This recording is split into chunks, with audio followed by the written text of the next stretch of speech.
Assalamualaikum Kak Rex. Waalaikumsalam warahmatullahi wabarakatuh. Baik. Apa kabar, Tribuners?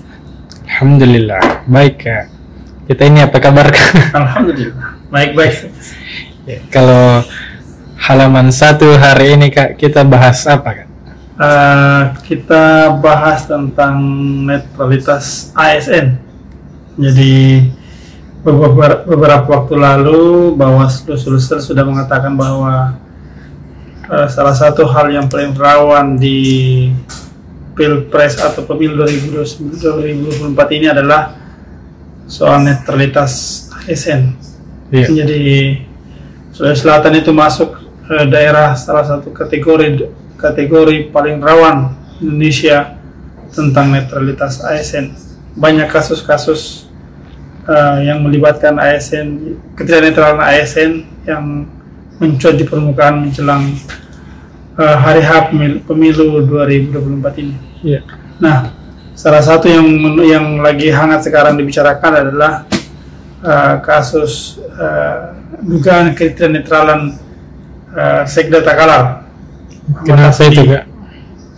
Ketika dia bertemu para guru-guru di Takalar beberapa tanggal 10 November lalu, Yeah. video pendeknya beredar di media sosial. Jadi dia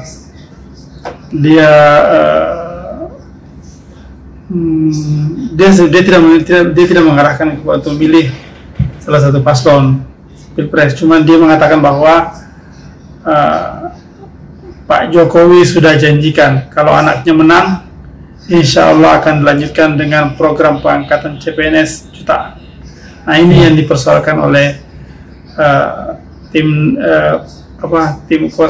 hukum dari pasangan Amin Sulsel dan Ganjar Mahfud Sulsel. Jadi mereka mempertanyakan apa maksud pernyataan dari Sekda Takalar tersebut. Apakah dia mengarahkan untuk memilih pasangan 02 atau ada hal-hal lain yang dimaksudkan. Nah, tadi Timnas Amin sudah melaporkan kejadian ini ke Bawaslu Sulsel untuk ditindaklanjuti. Sementara tim dari Ganjar Mahfud masih mempersiapkan berkasnya untuk segera dilaporkan ke Bawaslu.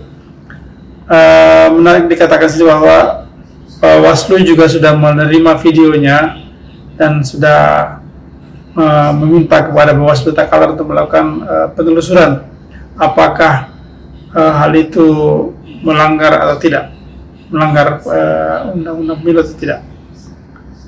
Kalau menurut kuasa hukum Amin yang dalam hal ini adalah Pak Tajudin Rahman, yang dilakukan oleh Sekda Takalar itu adalah pelanggaran Undang-Undang Nomor 7 Tahun 2017 tentang Pemilu, Pasal 282 dan 283 tentang larangan ASN terlibat baik langsung maupun tidak langsung. Jadi menurut Pak Tajudin Nur, diksi apresiasi yang disampaikan oleh Muhammad Asfi kepada para guru ini di Takalar ini adalah salah satu bentuk mengajak untuk memilih. Jadi menurut Tajudin Rahman, dalam praktek politik Indonesia, perkataan atau pernyataan apresiasi itu diartikan sebagai mendukung. Jadi itu yang dipersoalkan oleh tim Amin. Jadi sementara bergulir dan Sekda Takalar juga sudah mengaku bahwa itu adalah videonya dia, tapi dia mengatakan bahwa video itu dipotong-potong. Dia menganggap bahwa konteksnya beda dengan yang disampaikan yang beredar di media sosial. Jadi itu untuk lebih lengkapnya mengenai bagaimana persoalannya, bagaimana pernyataan Bawaslu dan Sekda Takalar, silakan baca Tribun Timur edisi Rabu 17 Januari 2024. Selain itu Pak Is, ada juga berita tentang kedatangan Anies Baswedan di Sulawesi Selatan. Iya.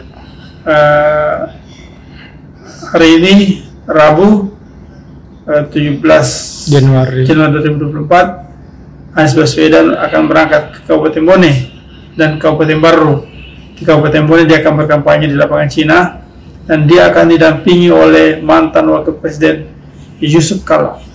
Jadi kebetulan di Bone juga merupakan daerah kelahiran Yusuf Kalla, jadi hampir dipastikan bahwa kampanye akbar di Bone ini akan berlangsung meriah dan dipastikan akan dihadiri oleh ribuan orang. Setelah itu Pak Anies Baswedan akan berada di Baru untuk menghadiri undangan dari pengurus pesantren pondok pesantren dari Imam Koso. Nah, yang menarik ini Pak Bais, sebelum berangkat ke Bone dan Baru, Anies Baswedan menginap di rumahnya Pak Yusuf Kalla. Nah, banyak yang mengatakan kenapa menginap di rumah Yusuf Kalla, kenapa menginap di hotel. Menurut tim pemenangan Anies Baswedan Muhaimin,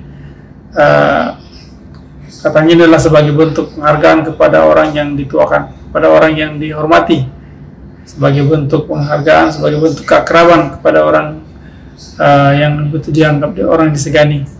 Jadi Anies Baswedan menginap dengan maksud supaya bahwa memperlihatkan kepada publik bahwa dia sangat akrab dengan Yusuf Kalla. Selain itu, sebelum berangkat tadi malam dia dijamu oleh Pak Yusuf Kalla dengan makanan seafood di salah satu rumah makan di Makassar. Kemudian sebelum berangkat besok hari ke Bone ini akan sarapan dengan menu nasi kuning, dengan nasi kuning dan coto Makassar. Kemudian berita berikutnya Pak Is tentang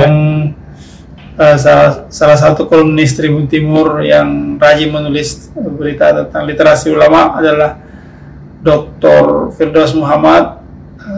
Sudah mendapatkan SK pengangkatan guru besar di kampus Universitas Islam Negeri Alauddin Makassar. Jadi Firdaus Muhammad ini akan meraih gelar profesor di Kementerian di Jakarta setelah mendapatkan surat resmi dari Kementerian Agama. Jadi dia akan menjadi profesor di bidang politik, komunikasi politik Islam. Jadi ini menurut Firdaus ini jarang digeluti oleh para guru besar lain, kan rata-rata adalah komunikasi politik saja, tapi yang komunikasi politik Islam itu sangat jarang. Jadi perlu mengenai bagaimana profil, bagaimana sepak terjang Firdaus Muhammad, silakan baca Tribun Timur edisi Rabu 17 Januari 2024. Itu saja mungkin Pak Is. Terima kasih. Assalamualaikum warahmatullahi wabarakatuh. Waalaikumsalam warahmatullahi wabarakatuh. Terima kasih Kak.